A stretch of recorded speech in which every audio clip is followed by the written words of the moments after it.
భారతదేశంలో విద్యకి సంబంధించి దొరక్క విదేశాలకు వెళ్తున్నారంటే కాదు. అక్కడ విద్యతో పాటుగా ఏదో ఒక పని చేసుకోవచ్చు. అక్కడ చేసే పనులు ఇక్కడ చేస్తే అవమానకరంగా ఉంటుంది, అక్కడైతే ఎవరు పట్టించుకోరు అన్నటువంటిది. డిగ్నిటీ ఆఫ్ లేబర్ని అక్కడ గౌరవిస్తారు, ఇక్కడ గౌరవించరు అన్నటువంటి ఉద్దేశం. ప్లస్ అక్కడ సెటిల్ అయిపోవచ్చు అన్న ఉద్దేశంతోనే పోతుంటారు. అదే సందర్భంలో మన ఎడ్యుకేషన్ సిస్టమ్ బాగా డెవలప్ అయింది అన్నటువంటిది క్యూఎస్ ప్రపంచ ర్యాంకింగ్లో ఇప్పుడు కనబడుతుంది. 318% డెవలప్ అయింది అన్నటువంటి. మనకు స్వతంత్రం వచ్చినప్పటి నుంచి ఇప్పటివరకు దేశంలో విద్యా వ్యవస్థలు అంచెలంచెలుగా విస్తరిస్తూ అభివృద్ధి పదంలో దూసుకుపోతుందని కేంద్ర విద్యాశాఖ వెల్లడించింది.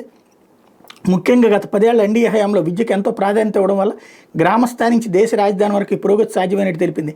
స్వతంత్రం వచ్చే సమయానికి 0.4% ఉన్న గ్రాస్ ఎన్రోల్మెంట్ రేషియో జీఈఆర్ 2021-22 నాటికి ఏకంగా 71 రెట్ల పెరుగుదలతో 28.4% చేరినట్టు తెలిసి.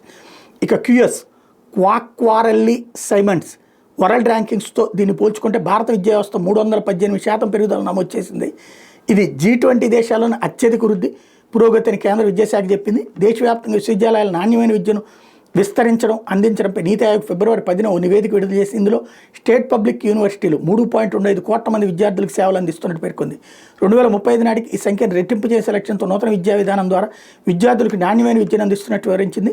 నిజానికి 1857లో కలకత్తా, ముంబై, మద్రాసులో తొలి విశ్వవిద్యాలయాలు స్థాపించినప్పటి నుంచి దేశంలోని ఉన్నత విద్యా వ్యవస్థ గణనీయంగా విస్తరించింది. 1947లో స్వతంత్రం వచ్చే నాటికి దేశంలోని విశ్వవిద్యాలయాల కళాశాలల ద్వారా 2.38 లక్షల మంది విద్యార్థులు మాత్రం విద్యను అభ్యసిస్తున్నారు.